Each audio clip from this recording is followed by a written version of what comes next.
Hey guys, how you doing? This is Andrew Sims with the Sims Consulting Group, and today we're going to talk about something called closed doors and missed opportunity. And this kind of spawned, this conversation or this topic was spawned because of a couple of conversations I had over the weekend.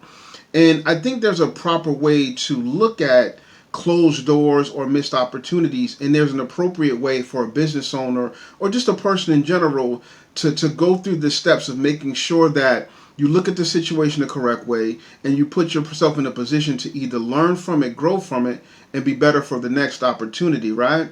So I got a couple of scriptures here because this is Sunday servant leadership, right? But it's on Monday because I had some things that I was tied up doing over the weekend. But I wanted to make sure to get this topic out because I believe it's very important because we've all been there. Not everything is going to go according to your plan, and keep that in mind, your plan. But all things do work according to His plan. And we're talking. I'm talking specifically to entrepreneurs that are believers, or believers that are in different industries and things like that. So I want to keep this in a scriptural context to make sure that we're looking at this thing the correct way. So I got 3 scriptures, but I won't take too much of your time today. And the first scripture is 1 Peter 5, chapter 6. And it says, "Humble yourselves, therefore, under the mighty hand of God, so that the proper time, He may exalt you."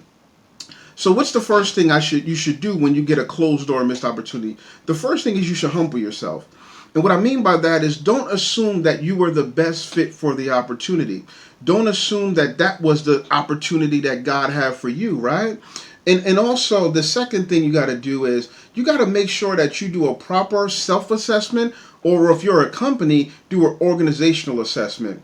Because sometimes missed opportunities are specifically there to teach you something about yourself or the organization. So when you are put in a position to get that opportunity, your business can handle it. Let's take, for instance, if you wanted to pick up a project, right?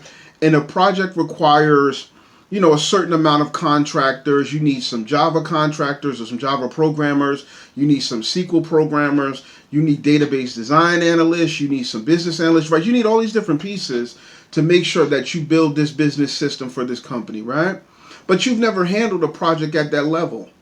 So you go for the opportunity and you may think that you're the best fit for that opportunity, but because you've never walked through a project at that scale, you may not necessarily be ready to deal with the different types of people, or it may be opening your eyes to something that you need to learn about the process. Like, for instance, if you've never worked with Java programmers before, maybe you need to start looking at some of the things that they do, how their schemes work, and how their programs are designed and things like that, because you want to make sure that you're knowledgeable about things. Because if you're going to run, not saying you have to be the expert, because you're not going to be the expert in everything. Specifically, if you're talking about technical project management, you're not going to be the expert in every specific language or portion of that project that needs to be undertaken, but you need to be knowledgeable, because you need to be able to relate the information from the programmer to the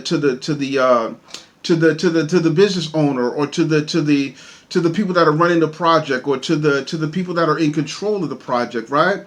The project management office, the stakeholders, the shareholders, whoever it is that you need to talk to. You want to be able to decipher what that programmer is saying and make it relatable to the people on the other end. So you need to be humble enough to realize that you may not always have been the best choice. And if you were the best choice, maybe it was something to open the door, so that way you can start preparing for the real opportunity that God has for you. So the first thing is to be humble and do proper self or organizational assessment. See what may have gone wrong, what you may have not done right. What as far as the RFP process, or the ability to seek the contract, or to get the job, or whatever. What are those areas of opportunity that you need to work on for the next opportunity or door that is open before you, right? The second thing is Psalms chapter 75, verse 7, right? So we have 1 Peter chapter 5, verse 6, and now we're going to Psalms chapter 75, verse 7. It says, "But it is God who executes judgment, putting one down and lifting another up." I'll read it again. Psalms chapter 75, verse 7. "But it is God who executes judgment, putting down one and lifting up another." Don't hold personal or business goals or grudges.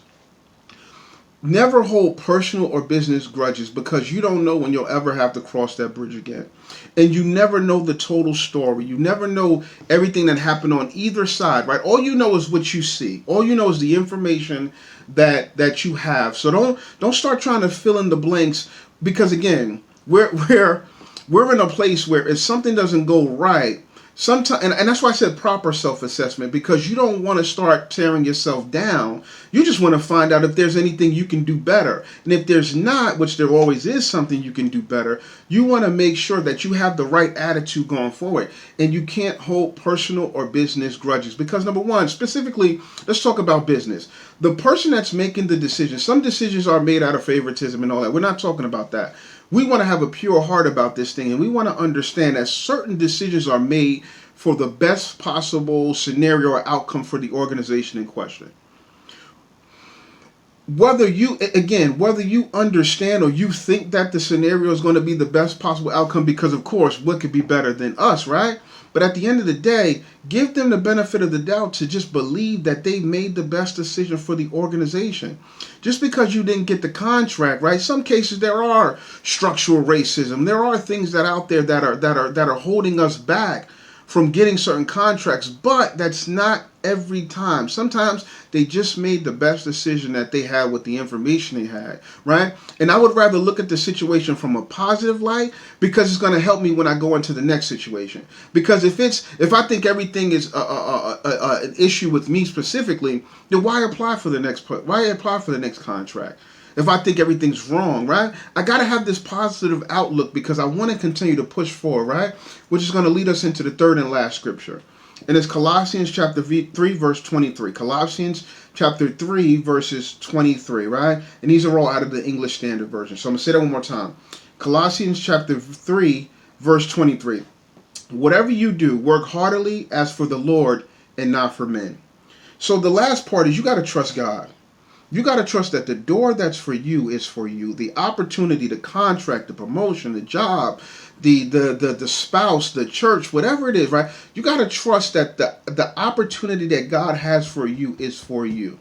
So the first thing you got to do is trust God, right? Because we know, based on scripture, when it comes to moving or getting an opportunity or moving up the corporate ladder or whatever it is, He's the one that opens the doors, and He knows the perfect door at the perfect time for you. So you got to trust God. And the second part is you got to work harder and push forward. Sometimes closed doors are meant to drive something inside of you to push you to go harder, to get better, right? Everything, some of the greatest people in our life, specifically of my lifetime, right?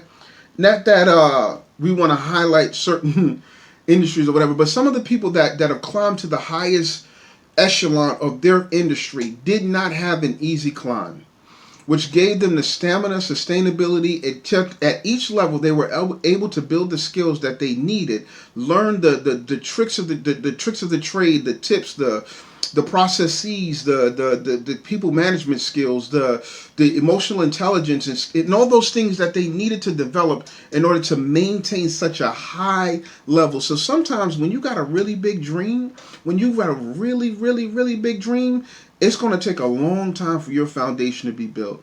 And you can't cry about it, because you asked for the big dream. And we believe that God put that big dream in your heart, so He's going to bring it to pass. So you got to take the time to build the foundation that you need to build in order to sustain such a big dream. And sometimes you got to get told no a lot of times in order to get the toughness, the fortitude, and go through the things emotionally and basically check off the boxes of people who told you why you didn't qualify, why you didn't make it happen, what's not good, and just check off those boxes, right? Not that those people have the final say, but it's sometimes those things are used for motivation for you to get those skills, to get that degree, to get that education, to get that certificate, right? So you get those parts of the process that you're going to need for where God is going to take you. So we got three things that we talked about. 1 Peter 5 chapter 6 says, 1 Peter chapter 5 verse 6 says, we talked about humility, proper self or organizational assessment. Psalm 75 verse 7, right? Psalms chapter 75 verse 7 says, don't hold business or personal grudges, right? And Colossians 3:23 says, trust God work harder, and push forward.